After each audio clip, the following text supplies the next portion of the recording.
How do you handle slackers in a group project? My friends and I chose to have an English elective since we heard it was really easy to pass the class.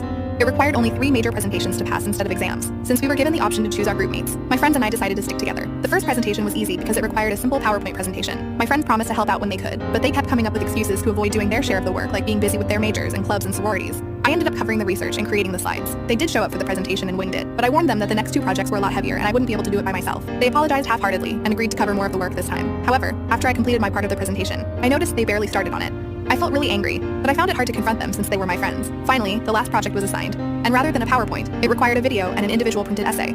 I begged my friends to help me out with the video. Instead, they got angry at me for constantly bugging them about a minor elective. I was devastated at how they treated me. For them, it was a simple elective because they could actually afford college. But for me, my grades seriously mattered because I was on a scholarship. So I started the work early and accomplished it all on my own without splitting up the parts. When they asked me about the project a week before the deadline, I told them not to worry since I completed it for the group. However, they forgot about the individual essay that was meant to be submitted to the professor a day before the deadline. So in the end, they failed and had to retake the class without my